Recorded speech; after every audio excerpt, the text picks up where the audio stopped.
Hello, everyone. This is news from Abia State. Alex Oti raises NYSC allowance from 4,000 naira to 50,000 naira after 27 years of neglect. Sometimes you just imagine what kind of government do we have in this country. 27 years, the state did not deem it fit to increase the allowances that are being paid to corporates. These are people who come from all over the world, all over the country to come to your state and come and serve. And you've been giving them 4,000 naira since 27 years ago. 4,000 naira 27 years ago. That was somehow a lot of money, but right now if you look at it, it is not, and it's really a good thing on this one that Alex Oti has done, increasing it to 50,000 naira. At least at the end of the day, the people who are there will be able to go home with something like 120, thousand naira. Abia State will now be a state that a lot of people will clamor for to go there and go and serve there. And the thing about doing this thing about different states being able to do their own thing, for me, okay, let me rewind a little bit and say one of the things I really have issues with is having, states that ordinarily should be at the top there. They should not even be dragging minimum wage with federal government. They should be paying their own minimum wage because they have so much, in terms of IGR, in terms of resource control, in terms of the fact that they're producing, the petroleum. They get the highest. Just some of these states that have the highest allocation every month, yet you do not see what these allocations are being used for. But anyway, it's a good thing. And let's look at what parallel facts, it's reporting. It says Governor Alex Oti of Abia State has approved a significant increase in the monthly stipend paid to National Youth Service Corps members serving within the state, raising the allowance from 4,000 naira to as much as 50,000 naira.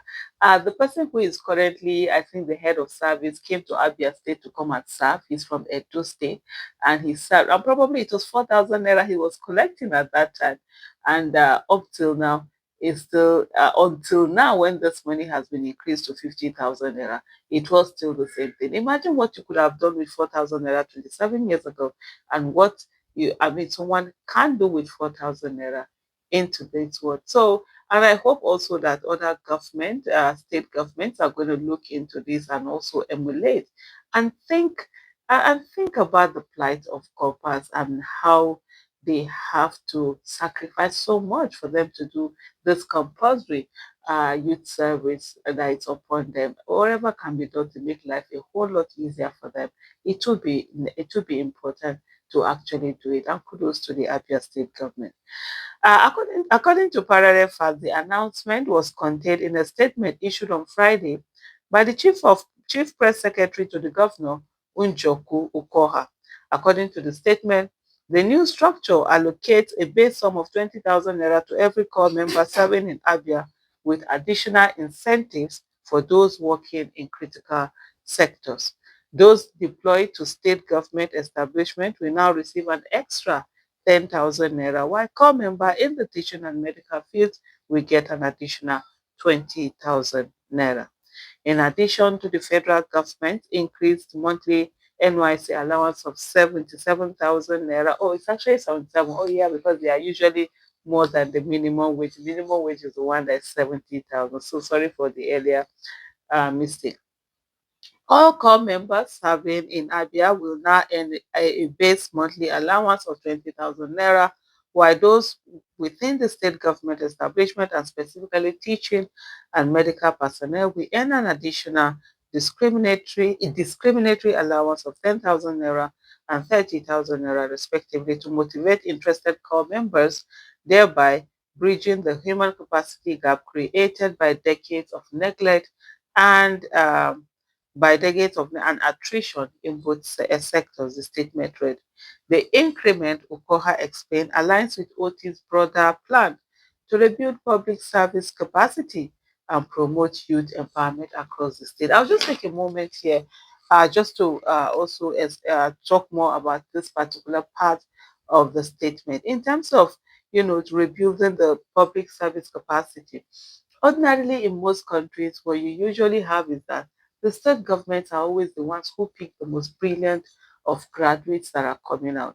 And unfortunately, that's not the case in Nigeria, because when you look at the salary that is being paid at the civil service, it's really nothing to write home about. And so a lot of people would rather choose some parastatals, that are seen as the darling parastatals, that like the CBNs, the NNPCs, the FIRS, and what have you. These are usually seen as the big parastatals, and that's what a lot of people go to.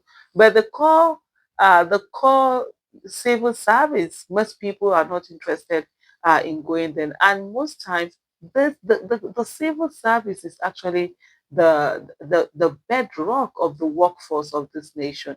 There's nothing, government come and go, administration come and go, the civil service will be there. And if we don't have the best of the best people in civil service, whatever we put in governance in terms of policies that are made, they're not going to get anywhere, because at the end of the day, it's the people who are in civil service that will help to implement whatever policies that are being put, together. And if we don't have those policies that are being, implemented or formulated by very strong civil servants who know their onions, who know what to do the right thing for the country, who know how to do it, then it's going to be all over the place. Most times when you have, I'm not saying that we don't have civil servants who are very good.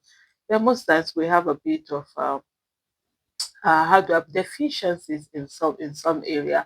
Civil service, though, is not the only one that's affected across, Nigeria. It's like that, but because civil service is very critical for nation building, it's very critical for the development of nation. That's why for me I emphasize more on the civil service. And so the government's commitment to be able to build the civil service, get quality people in there, people who really can deliver, who know their onions, is actually, a good one.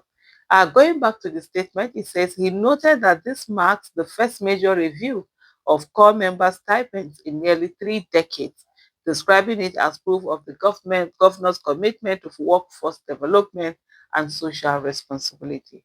The statement further highlighted that Otis' administration has invested heavily in improving the NYSC orientation camp in Bende local government area. This includes renovating internal roads, upgrading accommodations, and restoring electricity to the facilities despite its status as federal property.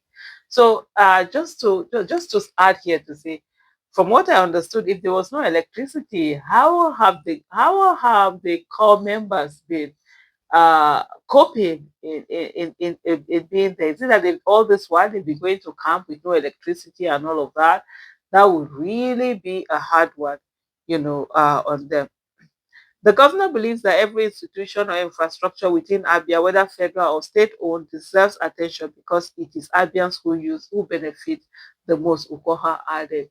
And just to quickly add here that is actually the spirit to have. It is actually a very lazy way to say that, oh, this is federal road, this is federal this, and you're not going to do anything about it. Your people are suffering. And if you're going to give governance, if the federal government has failed, do it. You can pass on the charges and tell the federal government, hey, you're owing me this, I've done this. Maybe the next time you want to add something and do something else.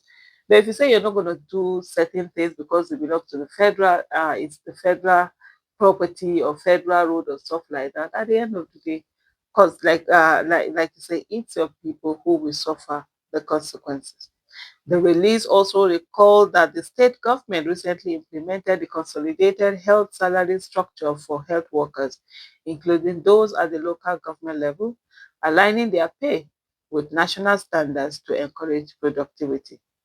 According to the Chief Press Secretary, about 35% of Abia's total budget now goes into education and healthcare sectors he described as pillars of institutional capacity and human capital development. Just to add here that this is such a wonderful development, because at the end of the day, education is number one, health is also top priority. You need to have people who are educated, otherwise the nation is not going to grow, the state is not going to grow. So putting that concerted effort on, education and health to the tune of 35% of the budget, that is absolutely amazing. He stressed that the new allowance structure aims not only to reward core members but also to inspire more young professionals to to contribute meaningfully to Abia's progress. Governor Otis' latest move sent a clear message. Abia State is serious about empowering youth, rewarding excellence, and building a future where service is truly valued. The statement added, with this decision, Abia State now joins the few states in Nigeria offering the highest monthly stipend to core member, positioning Otis government as one actively investing in young people.